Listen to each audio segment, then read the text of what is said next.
Alrighty, ladies and gentlemen, I did not watch the full episode of Raw there, so I'm gonna give y'all some of them thoughts about what happened. I was watching some of them clips on YouTube there. I saw the Brock Lesnar and Paul Heyman promo. It was supposed to be Brock responding to Goldberg, but it was just Heyman as usual, and Brock just stood there. Heyman was giving shit to the fans there. Apparently Lesnar was upset because people were chanting Goldberg. It came off a bit cheap, the promo there.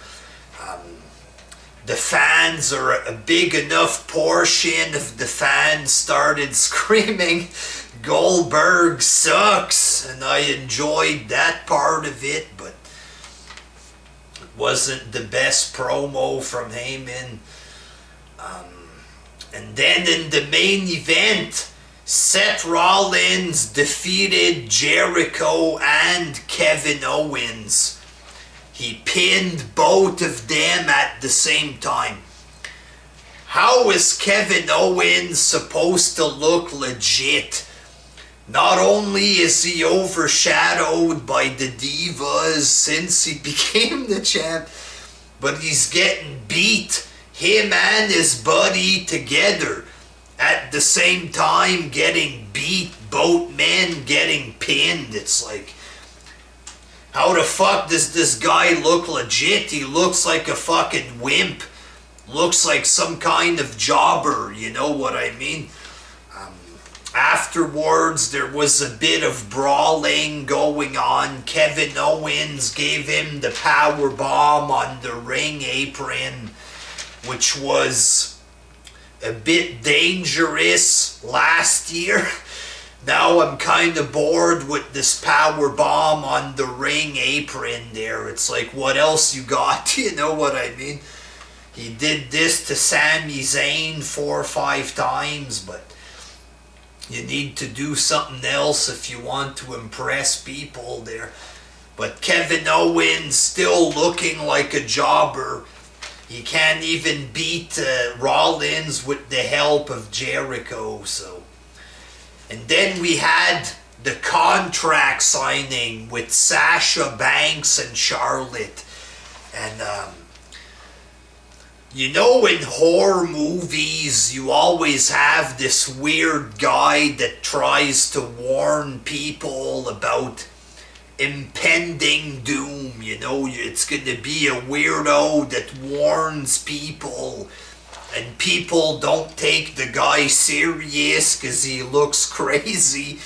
Well, this was Mick Foley last night. Charlotte and Sasha were talking about the Hell in the Cell, and Mick did his usual shtick about the cell, where he was warning them about the impending doom that is Hell in the Cell, but he was overacting big time, to the point where Foley looked foolish, you know what I mean? You have no idea what awaits you in the cell! It's like, holy fuck, they're a bit overdramatic, like overdramatic to the fucking maximum. You know, Foley, I know they make him do this every time it's Hell in the Cell. They get Foley to talk about how he lost 20 years of his career because of the cell, shit like this there. I know it's business as usual with Foley, but it just looked pretty phony and over the top there. You don't know what awaits you in that cell! He says the cell is living and breathing. The cell, apparently it's alive, but it has no soul. It has no heart. It's like, give it up. I think Foley needs to go take fucking acting lessons with Roman Reigns there.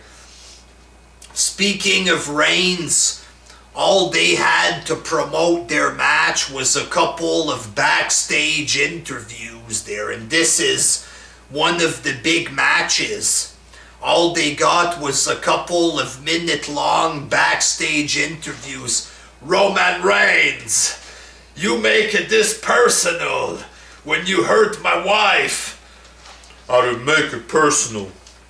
When you gonna fight me for US title, that gonna be personal. Pretty fucking lame set of interviews there. And there you go, there's your promotion. A couple of lame fucking vignettes about making things personal, and there you go, there's your match. No effort at all. Chris Jericho's list was missing, apparently, so I think that's how they started the show, with Jericho crying about his list, acting all childish about it, like if he was upset and sad because his list was missing. Kevin Owens comes out to partake in this garbage. Again, Kevin Owens looks like a fucking jobber big time. He's supposed to be the champ on Raw, and he's engaging in fucking childish behavior every week.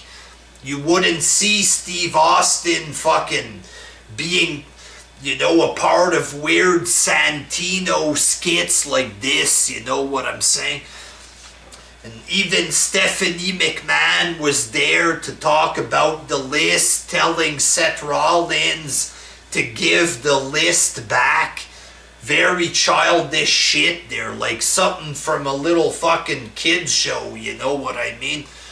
Jericho was backstage trying to find the list. In the old days, a wrestler would beat up McMahon, he would be sent to jail, then he'd show up back at the arena, then you'd have a big war. That was the ongoing story. Not some fucking douchebag looking for a childish list backstage there. What the fuck happened to wrestling? There was some awful segment with Bayley and Dana Brooke, an arm wrestling segment. The whole crowd was screaming boring. Very cheap segment there. I'm glad I didn't watch the whole show. Cesaro and Sheamus defeated the New Day, which means they're gonna lose at the pay-per-view. Plus, New Day, they're trying to make them beat the record of Demolition, so ain't no way in hell that Cesaro's winning the tag belts there. You had some crappy matches that I didn't even bother to look at there. Shit with Enzo and Cass, stuff like this, I didn't even watch it. And they were showing vignettes of Emma. She's coming back. Her name is going to be Emelina. They're showing a bunch of pictures of her in her bikini. Shit like this. I know people in the YWC, a lot of them don't like women there, but I do, motherfucker. And Emelina in her bikini there. Fuck yeah, dog, looking good. Looking forward to this new Emma acting like a dirty broad there. Can't wait for this shit. So yeah, some quick little Raw thoughts. I didn't watch the whole show. I'm saving my strength for Hell in the Cell. You know what I mean? There's a Halloween edition next week of Raw there. Gonna have to save my strength to watch that shit, but some little quick thoughts on what I saw there. It's better than nothing, so there you go, motherfuckers. Emelina, the best part of the show. Fucking Emma in her bikini. Everything else looked fucking cheap. Until next time, peace!